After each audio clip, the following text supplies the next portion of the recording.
Hey, what's up there, YouTubers? Adjumants and a Job come to you guys here today with another deck tech. So today we're going to be taking a look at a standard build, and the deck for today is Wolf Run Bant. Now, a lot of people have been asking to see what I've been playing for this deck ever since Melissa DeTora played this deck at Pro Tour Gatecrash and made it more popular. I've been talking about it on my Facebook page and how I've been playing it for standard, constructed and stuff like that. The deck actually originated during Grand Prix Bochum in Germany, and it got a little bit of its spotlight, and people started playing it a little bit, and other teams started sideboarding against that type of a build. However, it kind of lost its hype and it lost its momentum. Nobody really played it anymore until Raphael Levy and his team actually took the deck and reworked it into what you guys saw for Pro Tour Gatecrash in the list that Melissa DeTora took and got top 8 with. So we're going to take a look at what changes I made. The main board is pretty much the same thing as what Raphael Levy's team came up with. The sideboard is where I made some real changes, but where we're starting off here is with the land base. So we have 25 lands starting off with our shock lands, and we have a playset of Breeding Pool. We have that there. We have a playset of Hallowed Fountain. We have 3 Temple Gardens.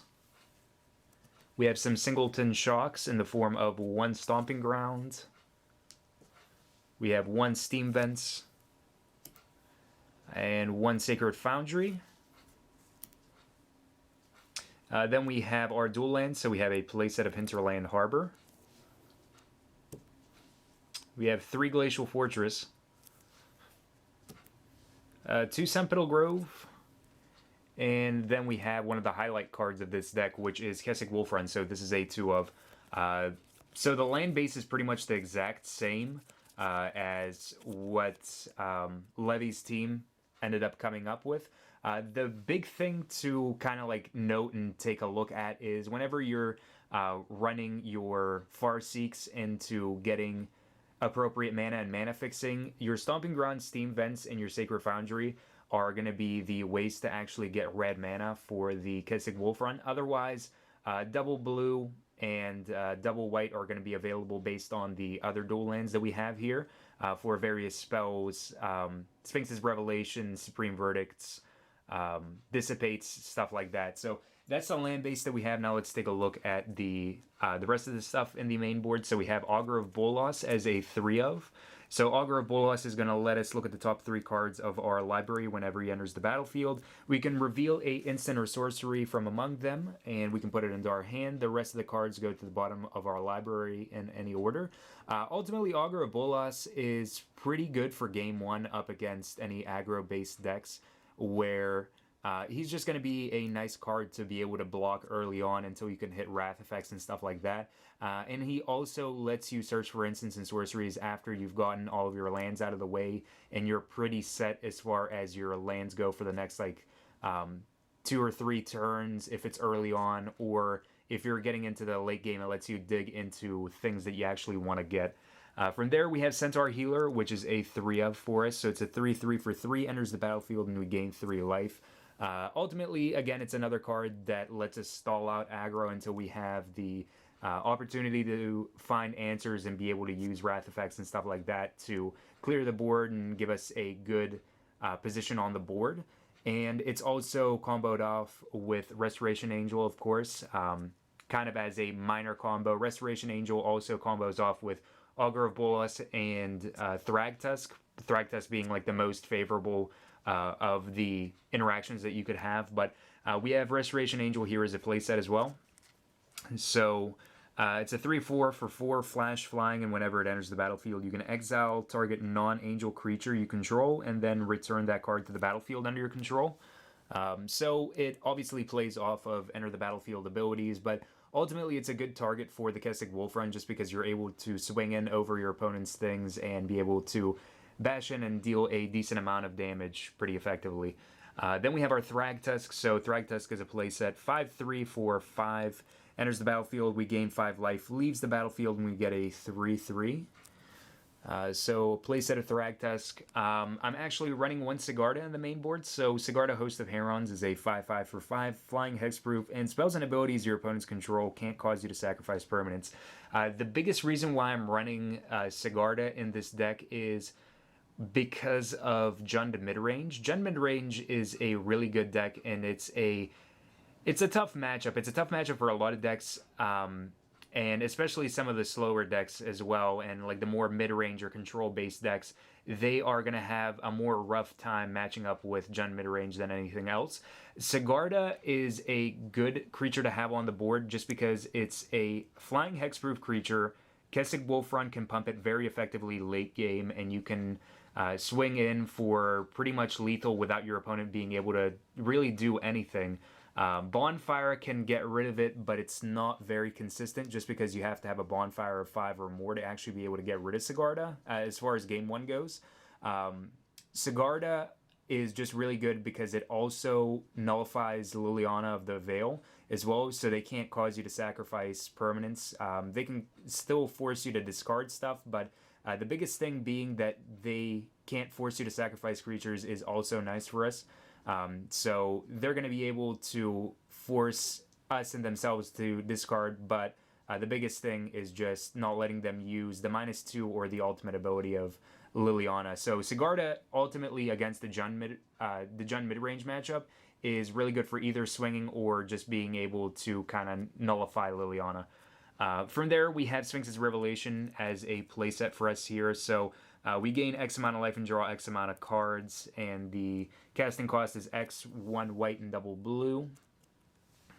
We have Farseek as a playset as well, which allows us to search for appropriate mana if we need double colors or if we need red for the Kessig Wolf Run. It also lets us thin out our deck from lands, which is going to make it a little bit more consistent in drawing things that we want to see, and it lowers down the percentage of times where we're actually going to see lands and top deck lands and stuff like that. So ultimately, thinning out your deck is really good. But Farseek lets us fix ramp a little bit if we need the ramping element to it. But being able to get your double colors and your red is the most important thing about the Farseek. Then we have Azorius Charm as a 3/of. So Azorius Charm is going to let us return a creature that is attacking or blocking to the top of its owner's library. Or creatures we control gain lifelink, or we can draw a card. So ultimately with Azorius Charm, you can like essentially cycle it. Where you're going to be paying the 2 mana, you use it, and then you draw a card. The bouncing is also fairly relevant, where you replace it, put it on the top of your opponent's library. I haven't really used the lifelink very much with how much I've been playing it, but Azorius Charm is it's versatile. All 3 of the modes are ultimately playable, and you just kind of play it off with whatever situation you're in. Then we have Think Twice, which is draw a card and then it has a flashback. So we're running 2 of these in the main board. 2 Dissipate. So counter target spell, and if the spell's countered that way, exile it instead for 3 mana, double blue, and 1 generic mana. We're also running 1 Syncopate. So counter target spell unless its controller pays X, and if it's countered that way, exile it instead of putting it into the grave.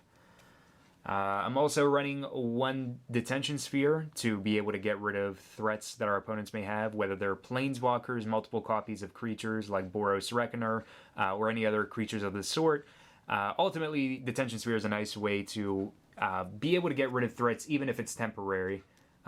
There's always the chance that your opponent's going to use something like Abrupt Decay on it. However, being able to stall out the game until you get more appropriate answers is always good. So, 1 Detention Sphere. We're also running 3 Supreme Verdict in the main board. I also have 1 more in the sideboard, so it can't be countered, and it destroys all creatures for 4 mana. Ultimately, our kind of ace in the hole up against any aggro-based decks, and whenever we do match up against aggro, we side in more board-wiping elements. So that's the main board that we have here. Pretty much the same thing as Levy's team and what they came up with. Now let's take a look at the sideboard and where I really made some distinct changes. So the first thing that we're taking a look at in the sideboard is going to be what elements that we have for board wiping. So the first thing is Supreme Verdict, like I mentioned before. We have another copy of it. That way we're playing 4 total whenever we're playing up against any aggro-based decks. Oftentimes, some of the more aggressive aggro builds are going to overextend, they overcommit, put a lot of creatures on the table, and just hope that they're able to beat us down before we can get any resolution. Ultimately, Supreme Verdict just gets there. So Supreme Verdict is our way of being able to have a non-counterable way of destroying all creatures. We're also running Terminus in the deck. Unfortunately, it can be countered. However, it's a more consistent way of being able to deal with creatures. In various matchups, you are going to be running into things like Undying Evil, Boros Charm.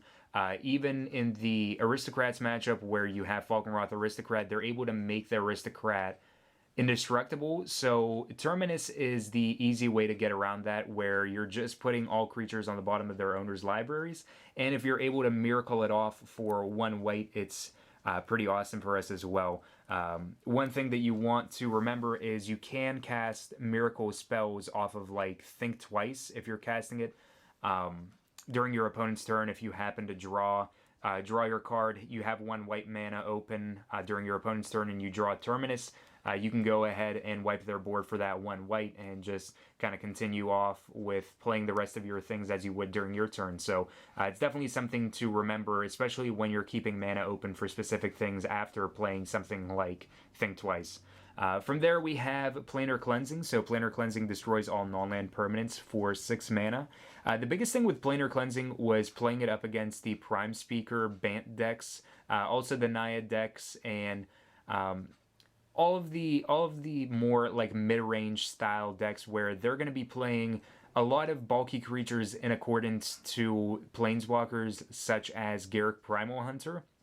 The biggest thing with that is that you're just able to use Planar Cleansing to get rid of everything. You get rid of creatures, you get rid of planeswalkers, any potential enchantments that they may have, Oblivion Rings, Detention Spheres. You're able to just rid the board of all of that, and then you play it from there, where you're able to pretty much clean the board. The only thing that you really run into where it's going to kind of reoccur is Thragtusk and them getting the 3/3, but it's not really a big deal. Planar Cleansing is for any decks that are trying to kind of like really utilize planeswalkers and creatures, and they have like a mid-range style of play. The Jund mid-range deck is another reason why I have this card in here as well, just because you can get rid of all of the tokens off of Garruk Primal Hunter himself, Liliana, and any other creatures they may have, like Huntmaster tokens, stuff like that. From there, I have 1 Entreat. So 1 Entreat is a win condition that I want to have for the non-aggro matchups. You're just able to side it in, and sure, it's dealt with. They can deal with it with a overloaded Mizium Mortars. Detention Sphere deals with it, and there's a other couple of ways that they can actually deal with it. But ultimately, if they're not able to deal with it, which it happens very, very frequently, the Entreat the Angels becomes our really easy way to be able to win the game. Again, if you're able to think twice off of it, which it happens very rarely. I've had it happen in a few games, but if you're able to draw off of it, off of Think Twice or something like that, then you're able to cast it during your opponent's turn and swing with your Angels on your turn that follows. But Entreat the Angels is just a one-of that I like to have as a singleton win condition up against anything that is not just really gritty aggro. So just 1 Entreat the Angels. I'm also running 1 Gisela, Blade of Goldnight. So she's a 5/5 for 7, 4 generic, 1 red and double white, flying and first strike. And essentially she is going to have the damage that we are going to be taking, and she doubles up the damage that we're going to do. So being able to have any damage that we're taking is going to, first off, nullify any Olivia pings that are trying to happen. So they are going to be rounded down. So essentially she's going to ping for 0, which is going to keep us in the clear from Jund mid-range decks and any other decks that are running Olivia. from being able to take our things. So that's one of the nice things about it. But ultimately, just being able to swing in for 10 with the Gisela on its own is really awesome. But on top of that, like any other creatures that you have are going to be swinging for double as well. So it's a really, really solid card to have in here. But one of the nicest things that I do like about it is just being able to play it up against Jund and assure yourself that if it survives and it's not Dreadboard or something like that, that Olivia is suddenly not something that you have to worry about. So one blade of the Goldnight here.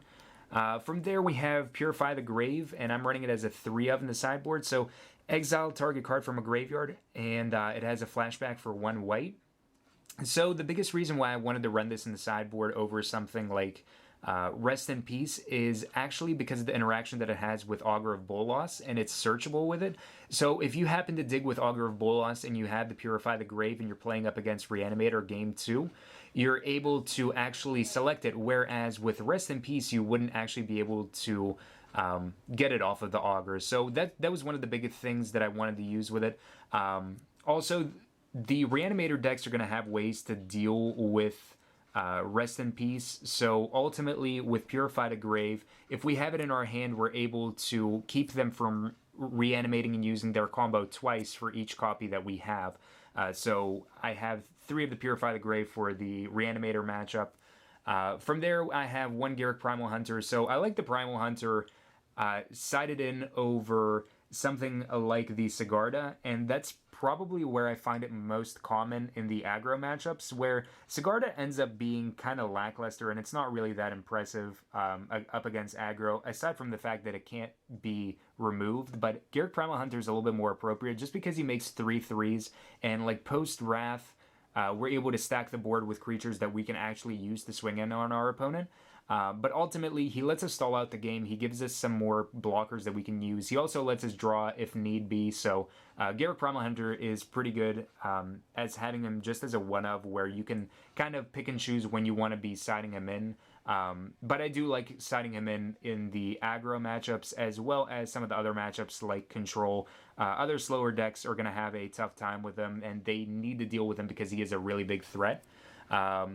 Aside from that, I have 2 negates for the Control and the mid-range matchups where they're running a lot of non-creature spells.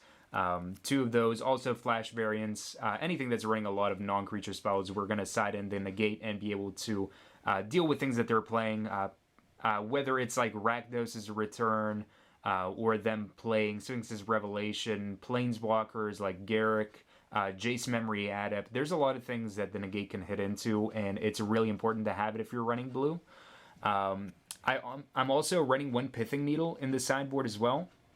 So whenever it enters the battlefield, we get to name a card. Activated abilities of sources with the chosen name can't be activated unless they're mana abilities. So the biggest thing with Pithing Needle is that I'm going to be siding it in up against matchups like Jund Midrange, where I'm able to make cards like Liliana and Olivia Voldaren not as effective for my opponent. So it pretty much goes off of what I'm playing against. It's also effective up against the Esper matchup because it allows you to have another card that you can use against Nephalia Drownyard, so you can name that and not let them mill you out.